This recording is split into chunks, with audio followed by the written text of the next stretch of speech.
This comes out of section 9.1, Antiderivatives.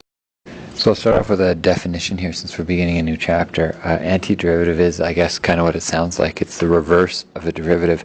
So they use some unfortunate notation here in your book with big F's and little f's, but because you'll be doing those exercises, I want to make sure you're able to follow along. So it says a function big F is an antiderivative of little f on an interval if big F prime equals f of x for all x in that interval. As I usually do, I find the examples easier than the definition. So if I have little f of x equals 2x, what they're telling me is that's the derivative. So what is the original function?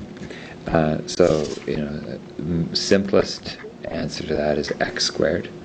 Because if I take the derivative of x squared, I get 2x. The truth is you could also have any constant here as well, because if I had, let's say I had y equals x squared minus 4, y equals x squared plus 1, y equals x squared plus 100. If I take the derivative of any of those, the answer is 2x, 2x, 2x, 2x. So they have what's called the most general antiderivative, where you just put plus a constant, and that way you could say that any of those would have the same derivative. The reason why, if you look at that visually, is if I have a parabola y equals x squared, or y equals x squared minus 1, or y equals x squared plus 4, if you think about that, if you find the slope of the tangent on any one of those, it's the same slope on all of them. In a way, they're like parallel graphs. Even though they're not straight lines, they're parallel to each other.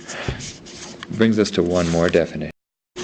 What we define here is differential equations. So an equation has an equal sign.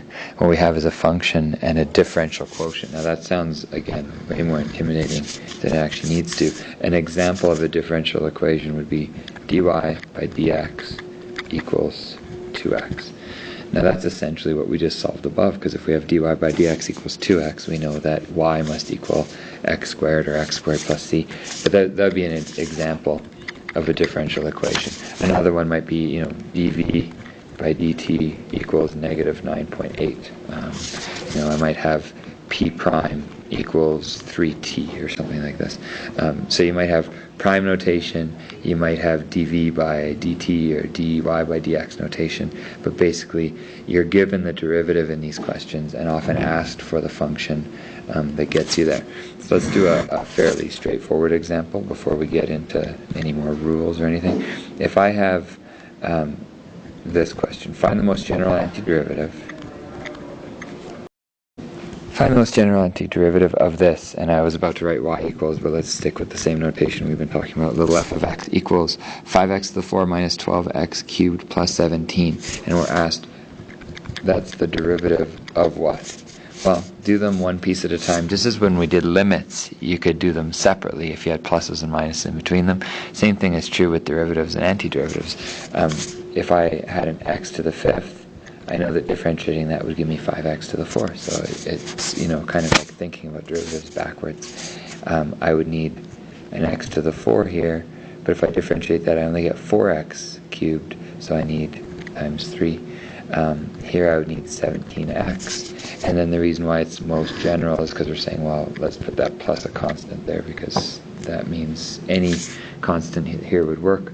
And so we have ourselves the most general antiderivative. And if you're ever stuck, and especially when you're first learning how to do these, take the derivative. What is f prime of x? That should give me f of x, which is 5x to the 4 minus 12x cubed plus 17. Especially in the case of a simple polynomial like that, taking the derivative to check should be pretty fast and not too difficult.